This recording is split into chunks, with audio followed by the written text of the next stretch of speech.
लोकसभा के चुनाव होने वाली है और इसमें 4 प्रत्याशी जो कि निर्दलीय चुनाव लड़ रहे हैं और ये सभी प्रत्याशी जो है वह काफ़ी फेमस लोग हैं।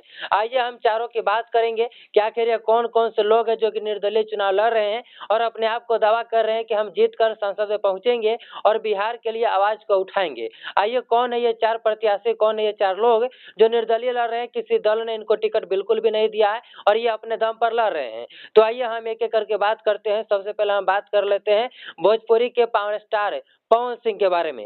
ये भी सांसद का चुनाव लड़ रहे हैं जो कि काराकाट से चुनाव लड़ रहे हैं और काफ़ी इनका चर्चा है काराकाट में और ये कहा जा रहा है कि पावर स्टार पवन सिंह जीतेंगे इस बार और सांसद बनेंगे और ज़रूर जीतेंगे, ऐसा कहा जा रहा है। अब आइए बात कर लेते हैं मनीष कश्यप के बारे में। तो मनीष कश्यप के बारे में अच्छी तरह से आप जानते हैं कि मनीष कश्यप जो है वह पश्चिमी चंपारण से निर्दलीय चुनाव लड़ रहे हैं। आइए अब हम बात कर लेते हैं नवादा से गुंजन सिंह, ये भी निर्दलीय प्रत्याशी हैं और ये भी दावा कर रहे हैं कि हम जीतेंगे, संसद में पहुंचेंगे, बिहार के लिए आवाज़ उठाएंगे, जो कि नवादा से गुंजन सिंह लड़ रहे हैं और इनके बारे में भी काफ़ी चर्चा की हो रही है कि नवादा से गुंजन सिंह भी सांसद बनेंगे।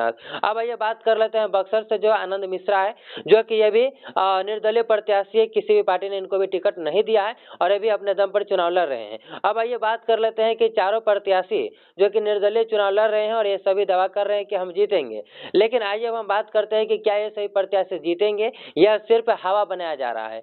तो मैं आपको बता दूं कि जिस हिसाब से इन सभी का चर्चाएं चल रही है तो हमें नहीं लगता है कि ये लोग हारेंगे, क्योंकि इस समय जिस तरह से इन लोगों के लिए हवा चल रही है, बातें हो रही है, चर्चाएं हो रही है, जिससे ये उम्मीद लगाया जा रहा है कि ये सभी लोग जरूर जीतेंगे। लेकिन ये सभी तो नहीं जीतेंगे, कुछ लोग इसमें से जरूर जीतेंगे। जैसे कि हम बात कर लेते हैं मनीष कश्यप, पवन सिंह, गुंजन सिंह और आनंद मिश्रा। आपको क्या लगता है कि चारों में से कौन प्रत्याशी जीतेंगे या क्या होगा? आपके मन में क्या राय है? कमेंट में जरूर बताइएगा। ऐसे मैं भी कुछ नहीं बता सकता क्योंकि चुनाव के बाद ही पता चलेगा कि ये लोग जीतेंगे कि नहीं, लेकिन इन लोगों के बारे में चर्चा काफी ज्यादा चल रही है, तो हो भी सकता है कि जीत भी जाएंगे। यहाँ तो बने रहने के लिए आपको बहुत बहुत धन्यवाद।